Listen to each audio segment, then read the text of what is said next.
Assalamualaikum warahmatullahi wabarakatuh. Hari ini kita akan membahas mengenai unsur intrinsik hikayat. Unsur intrinsik adalah unsur-unsur yang terdapat di dalam sebuah cerita. Nah, khususnya kali ini kita akan membahas mengenai unsur intrinsik hikayat. Unsur intrinsik yang pertama adalah tema. Tema adalah ide pokok yang mendasari pengembangan sebuah cerita.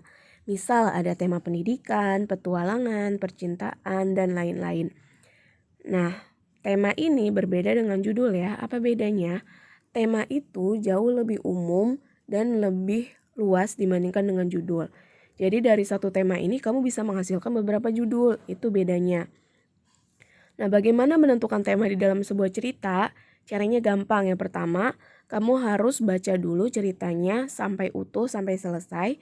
Kemudian kamu simpulkan ceritanya itu tentang apa. Nah, tentang apanya itu yang bisa menjadikan dasar sebuah tema. Selanjutnya ada latar. Latar kata lainnya adalah setting. Latar dibagi menjadi 3. Yang pertama ada latar waktu. Latar waktu adalah waktu terjadinya sebuah peristiwa. Bisa siang hari, pagi hari, malam hari. Pokoknya yang berkaitan dengan waktu. Itu namanya latar waktu.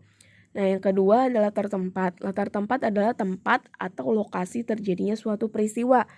Bisa di kantor, bisa di kebun, bisa di sekolah, bisa di rumah, dan tempat-tempat lainnya. Yang ketiga adalah latar suasana. Latar suasana adalah suasana yang tergambar ketika terjadinya suatu peristiwa. Latar suasana bisa suasana menyenangkan, menyedihkan, menegangkan, mengkhawatirkan, mencekam, tegang, emosi, itu namanya latar suasana. Nah, yang ketiga ada alur. Alur itu dibagi menjadi 2, ada alur maju dan alur mundur. Alur ini disebut juga dengan plot, yaitu jalan cerita. Yang pertama ada alur maju. Alur maju yaitu cerita bergerak ke depan. Penceritaan diawali penyebab lalu diakhiri dengan akibatnya. Jadi dari awal cerita diceritakan dulu nih penyebab-penyebabnya. Lalu di akhir diceritakan akibat yang ia lakukan, seperti itu. Nah, kalau alur mundur berarti cerita bergerak ke belakang. Penceritaan diawali oleh akibat yang dialami tokoh lalu diceritakan penyebabnya. Jadi untuk alur mundur ini kebalikannya dari alur maju. Kalau alur mundur, akibatnya dulu yang diceritakan di awal, baru kemudian diceritakan penyebab-penyebab mengapa tokoh bisa seperti itu. Gitu. Nah, ini adalah alur maju dengan alur mundur. Selanjutnya ada tokoh dan penokohan. Tokoh disebut juga dengan pelaku di dalam cerita, sedangkan penokohan adalah watak atau sifat yang terdapat dalam tokoh. Misalkan Rani sifatnya ramah, terus Joko sifatnya pemarah, seperti itu. Itu namanya tokoh dan penokohan. Selanjutnya ada sudut pandang. Nah, sudut pandang ini dibagi menjadi 2, sudut pandang orang pertama dan orang ketiga. Ini bukan orang kedua ya. Sudut pandang orang pertama adalah penulis menceritakan kisahnya sendiri. Sudut pandang ini ditandai dengan penggunaan kata ganti aku, saya, kami, kita, dan hamba. Jadi kalau misalkan di dalam sebuah cerita kamu menemukan penggunaan kata ganti salah satu dari yang ibu sebutkan, berarti itu sudut pandang orang pertama. Nah, selanjutnya sudut pandang orang ketiga. Ini mohon maaf, ini bukan orang kedua tapi orang ketiga ya. Jadi ada sudut pandang orang pertama dan orang ketiga. Nah, sudut pandang orang ketiga berarti penulis menceritakan kisah orang lain. Nah, sudut pandang ini ditandai dengan penggunaan kata ganti dia, ia, beliau, mereka, nya, dan nama tokoh. Jadi kalau misalkan kamu menemukan kata ganti salah satu dari ini atau cerita tersebut menggunakan nama tokoh, berarti itu menggunakan sudut pandang orang ketiga. Tetapi kalau misalkan di dalam sebuah cerita kamu menemukan adanya kata ganti aku, kemudian ada nama tokoh juga. Terus sudut pandangnya yang mana dong? Pilih sudut pandang orang pertama karena dia menggunakan kata ganti aku. Tapi kalau tidak ada kata aku, saya, kami, kita, hamba, tetapi dia malah menggunakan dia atau ia atau nama tokoh, berarti dia adalah sudut pandang orang ketiga. Nah, di dalam hikayat umumnya dia menggunakan sudut pandang orang ketiga. Kenapa? Karena hikayat itu diceritakan oleh orang lain. Bukan orang yang mengalaminya itu menceritakan kisahnya sendiri.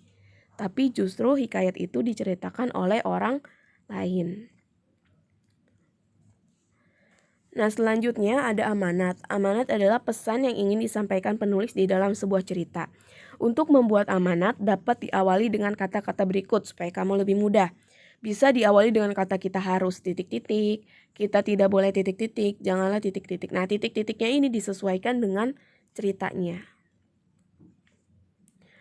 Oke, nah itu adalah beberapa unsur-unsur intrinsik hikayat. Nah, selanjutnya kamu harus mengerjakan tugas yang ibu kirimkan. Tugasnya yang pertama harus menentukan unsur intrinsik yang terdapat pada hikayat Ramalan Datuk Nujum Negeri Galang. Nah, hikayat ini ada di LKS kamu, silakan kamu cek. Nah, yang kedua, tugas boleh dikerjakan secara berkelompok maksimal 3 orang. Jadi boleh sendiri, boleh berdua, boleh bertiga. Tidak boleh lebih dari 3 orang. Nah, yang ketiga, tugas boleh dikerjakan di buku tulis atau di Microsoft Word, bebas. Nah, yang keempat, tugas dikumpulkan di classroom. Jangan lupa cantumkan nama kalian terutama untuk yang sifatnya kelompok. Nama kelompoknya jangan lupa ditulis. Nah, kemudian cara mengerjakannya silakan kamu ikuti format tabel di bawah ini. Yang pertama kamu harus menentukan tema, terus jawaban. Misalkan unsur intrinsik tema. Jawabannya misalkan temanya di dalam cerita tersebut adalah pendidikan. Berarti kamu isi jawaban pendidikan. Bukti kalimat dalam teks. Nah, kamu cari kalimat dalam teks yang mana yang kira-kira menunjukkan tema pendidikan. Yang kalimatnya isinya tentang pendidikan, kamu cari.